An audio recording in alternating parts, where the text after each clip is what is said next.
Eric Rowan speaks in an emotional vignette last night on Raw as the Wyatt Six make their return, coming to the aid of Bo Dallas after he was attacked by Chad Gable and the Creed brothers. Drew McIntyre is still suspended last night on Monday Night Raw after refusing to apologize to Adam Pearce. Rhea Ripley will face off against Liv Morgan for the Women's World Championship at SummerSlam. Pete Dunne shockingly turns heel, attacking Sheamus last night. A bit of an update on the confusion surrounding WWE trademark names and if talent can or can't use them after they leave the company. An update on Dalton Castle after he was seemingly knocked out during the taping of last week's episode of AEW Collision. The dates and locations for NXT No Mercy and Halloween Havoc have been confirmed. Plus we have the ratings for SmackDown as well as AEW Rampage.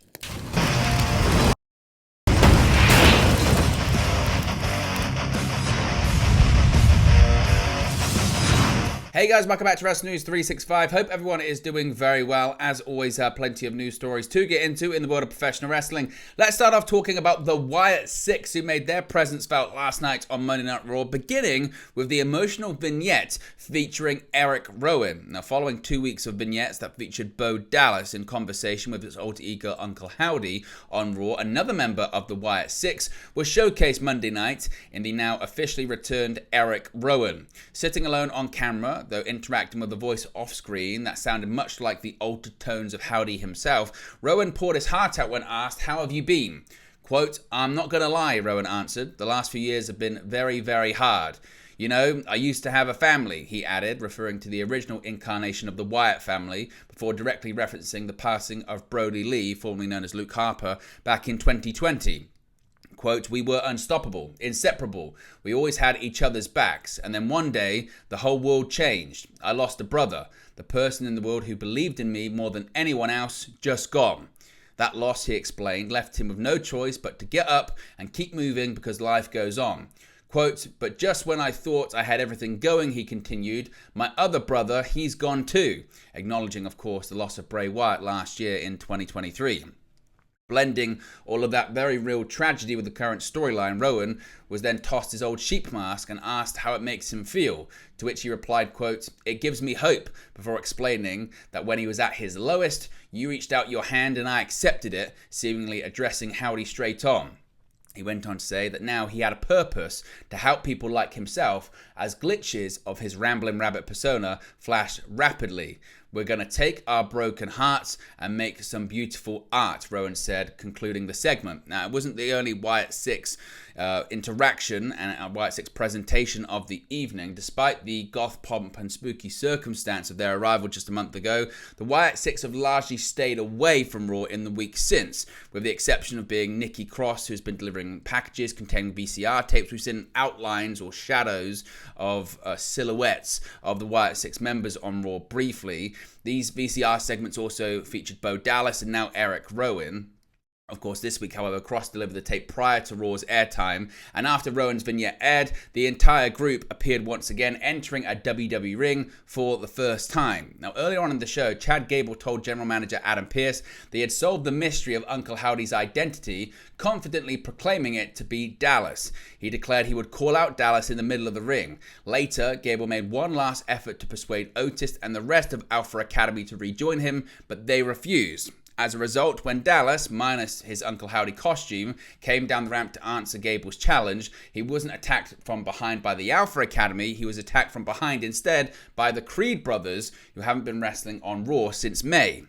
The three continued to assault Dallas, but the late Bray Wyatt's brother only laughed. That earned him a further beating, but as Gable and the Creed celebrated together in the ring, Dallas, who was slumped in the corner, began laughing loudly and saying, "Yeah, yeah, yeah," a reference to late former Wyatt family member Brody Lee, known then as Luke Harper. Gable grabbed Dallas by the ears and demanded to know what he was laughing at. Dallas responded by saying, "There you are." At that point, smoke began to fill the arena and the Fireflies came out as the familiar music played. The Wyatt Six approached the ring and Gable and the Creeds initially took fighting stances before ultimately deciding to flee. Once the rest of his new family got in the ring, Dallas dropped to his knees and threw his arms out wide, reminiscent of his late brother. So what did you make of the segment? What did you make of the vignette last night? Let me know your thoughts about it in the comments section below. Now, Drew McIntyre, he is still suspended. Following a tirade that would make anyone proud after Money in the Bank, Drew McIntyre was suspended and later took to social media to call Raw General Manager Adam Pearce out for a variety of reasons in a variety of words. However, following a request from McIntyre's nemesis, CM Punk, Pearce agreed to meet McIntyre in the ring this week and talk reinstatement with the goal of signing Punk and McIntyre to a match at the upcoming SummerSlam PLE. Unfortunately for McIntyre, things didn't go exactly as planned. McIntyre initially was contrite and seemed to be open to owning up to his actions, but when Pearce asked him to apologise to the referees he'd harmed during his rampage, McIntyre's tone changed considerably. He demanded to know why he should apologise to the referees who had screwed him, ultimately taking them both out again. This led to Pearce to announce that McIntyre was indeed still suspended. McIntyre then got in Pearce's face and seemed to be physically threatening him, which is when Seth Rollins' music hit. Rollins ran into the ring, hit McIntyre with a few forearms and a super kick and went for the stomp, but McIntyre wisely rolled out the ring and security escorted him from the arena. Now, Rhea Ripley, she will get an opportunity to win back the championship she never lost. A week after her surprise return on Raw interrupted the post-match celebratory moment between Dominic Mysterio and Women's World Champion Liv Morgan, Rhea Ripley kicked off last night's episode, taking to the ring as the crowd chanted her name and wasted no time in calling out Morgan. While the champion eventually appeared via video, seemingly frustrating Ripley at first, Mammy quickly noted that after waiting 3 months for the opportunity, she could wait just a bit longer and challenge Morgan for the title at SummerSlam. Ripley wasn't able to get down to business right away, with Mysterio coming to the ring before Morgan could answer her call-out. Dirty Dom carried with him a single black rose, but was largely ignored by Ripley, who was steadfast in her singular purpose, which she described as not just ending Morgan's revenge tour and not just ending her title reign, but also ending her career. Morgan checked down the list of all that she's taken from Ripley as promised and assured her she wasn't the same Liv Morgan she remembered, but that didn't throw off Ripley whatsoever as she ended her promo by dropping the mic, staring into the camera and reciting Morgan's customary "Watch me."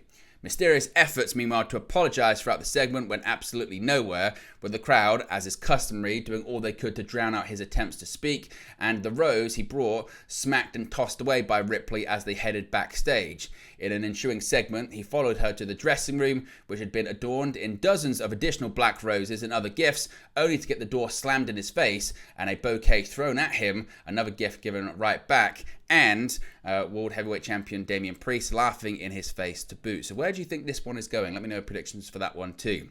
Now, Pete Dunne shockingly turned heel last night on Raw. On Monday's Raw, after Sheamus defeated Big Bronson Reed, Reed attempted to attack him after the bell, but Pete Dunne interfered. Sheamus tried to shake the hand of his former Brawling Brute stablemate, but Dunne left the ring instead.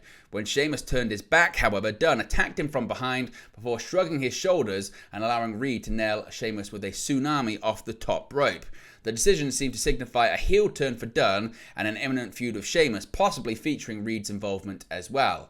The segment was a follow-up from last week when it was Dunne facing off against Reed and Sheamus, saving him from a post-match attack, though Dunne didn't look happy afterwards and refused to reunite with his one-time comrade. The storyline for Dunne appears to be the result of an injury suffered by his New Catch Republic partner Tyler Bates, who was hurt during a match on NXT. Bate later posted to Instagram that he successfully had undergone surgery after tearing a pectoral muscle completely off the bone. There is no timetable for his return. Now, this is a really interesting story regarding names and trademarks and what wrestlers can use inside and outside of WWE. Now, on Monday, there was a discussion that WWE had decided to turn over use of wrestler names that got massively misconstrued online. During a conversation regarding Ethan Page's ring name being trademarked, it was noted elsewhere that WWE was allowing talent to use ring names after leaving the company. Gran Metalik and Lince Dorado were then cited. However, according to Sean Ross Sapp of Fightful Select, that's not the case. A good example is in Metalik and Lince Dorado themselves. WWE does not have the ability, in most cases, to prevent a talent from using a name that they utilized before coming to WWE and trademarking it. Lince Dorado, Adam Cole, Eric Young, Roderick Strong, Mercedes Martinez, Samoa Joe, Sting, Mustafa Ali, Tony Storm, Kyle O'Reilly, and Chris Jericho are all examples of this. Those have been established well before their WWE runs. For people using their real names, there's no way to prevent a talent from using them outside the company too. This is the reason why Warrior, Ryback, Chyna, and Test changed their legal names to their ring names in an effort to get around that. There are also some instances of partial names. Christian Cage was never simply Christian before and after WWE, so he's been able to use that. Metalik used that name before WWE, but not Grand Metalik, so he's able to use the Metalik portion of the name. Another example is Cody Rhodes, where he went by only Cody. The reason for this was WWE owned Rhodes as it related to Cody because he only ever appeared for WWE under that name. Eventually, WWE turned that over to Cody. Funnily enough, Brandy was able to use Brandy Rhodes because her WWE name was Eden Styles. So for example, AEW could debut a character called Jacob Cena next week if they wanted to, and WWE could debut one named as Aqua Ospreay on NXT or something like that. Now, Fightful said they reached out to numerous sources in WWE who confirmed things for them. Years ago, TNA did turn over the ability to use ring names, which led to EC3 filing a trademark almost immediately and continuing to use that moniker in WWE, NXT, and NWA. So, for example, as things stand, recent names that have left WWE, such as Raj Desi, can't use Jinder Mahal on the independent circuit. AJ Francis can't use Top Dollar, and things of the like. Different one when it comes to Ricochet. He used that name prior to coming into WWE, so he would be able to use that name outside of WWE, possibly in AEW, if he does end up going there. Now, Dalton Castle. There was concern for Dalton Castle after AEW Collision this weekend. One of the more important matches to be taped for AEW Collision last Wednesday night was a match between former Ring of Honor World Champions Dalton Castle and Roderick Strong, with the winner receiving a Ring of Honor Championship opportunity against Mark Briscoe at Death Before Dishonor.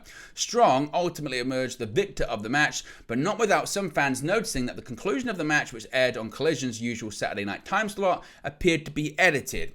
As it turns out, it was edited. On Monday's edition of Wrestling Observer Radio, Dave Meltzer reported that Castle had been knocked out just before the final pin count, seemingly being caught flush by a knee strike from Strong. As a result, Castle didn't kick out of a subsequent pinfall attempt as planned, leading to a situation where the referee stopped his count before restarting it and counting Castle out. The finish, which Meltzer described as a mess, was then edited to avoid showing the stop count, as well as shortening the time Castle would have been seen knocked out on the mat. It's unclear what Castle's condition is following the match, and Castle himself hasn't spoken about the incident at this time, though he has retweeted highlights from the match on social media. Now, this Collision blunder comes only a week after another notable botched pinfall attempt at Money in the Bank for WWE, when the referee failed to count the 3 on Damian Priest during his match with Seth Rollins, despite Priest failing to kick out. While the exact cause for that botch remains unknown, some have theorized that Priest may have been struck by an errant knee, similar to the Dalton Castle situation, resulting in the World Heavyweight Champion being knocked out, leading to that controversial moment. Now, NXT have announced a series of premium live events for later on this year. Following NXT Heatwave earlier this month, the future of NXT's PLE schedule is coming into shape. The company has officially announced that NXT No Mercy will take place on Sunday, September 1st. At the Ball Arena in Denver, Colorado. After that, NXT Halloween Havoc will take place on Sunday, October 27, at the Giant Center in Hershey, Pennsylvania. Along with those dates, the company revealed that Raw will emanate from the same respective arenas the nights after both events, meaning Raw will be at the Ball Arena on September 2nd and the Giant Center on October 28. Tickets for the event will go on sale beginning Friday, July 26, with WWE announcing that fans can register on the company's official website for pre-sale opportunities. Combo packages will be available for those who wish to attend the NXT event as well as the Raw event the following night. So if we get any more details on that, we'll let you know in the future. And we have the ratings for Friday's episode of SmackDown. SmackDown, according to WrestleNomics, averaged 2.355 million viewers on Fox and also brought in a 0.70 rating in the 18 to 49 demographic. In comparison to last week's number, that is a rise of 4% in total viewership, as well as a rise of 6% in the 18 to 49. For comparison to wider numbers, this is the highest actually total viewership number since April 12, 2024. That's around WrestleMania season, so certainly big numbers for SmackDown on Fox. Of course, it concluded with the Bloodline taking out not only Randy Orton, but also the American Nightmare WWE Undisputed Champion Cody Rhodes. We also have the ratings for Friday's edition of AEW Rampage, and some positive news for All Elite Wrestling on this front. AEW Rampage on TNT averaged 339,000 viewers according to WrestleNomics, and also brought in a 0.12 rating in the 18-49 demo. In terms of total viewership, this is a rise of 10% versus last week's 309,000 viewers. As well as the 18-49 demographic, it's a rise of 20% from last week's 0.10 number. It's actually the highest total viewership since the March 8, 2024 episode, and also the highest 18-49 rating since the March 29 episode. So some of the best numbers for AEW Rampage in recent months. But there you go, guys, the latest pro wrestling news for you. Be sure to smash a like on the like button. Be sure to subscribe, bottom right-hand corner. As always, let me know your thoughts in the comment section below, and I'll speak to you again very, very soon. Hey guys, thank you for watching, listening, streaming, or however you come across this video today. Be sure to click on the video on the right there to watch our next video, or click the bottom there to subscribe, or the bottom right hand corner. Thank you very much, and I'll speak to you again very soon.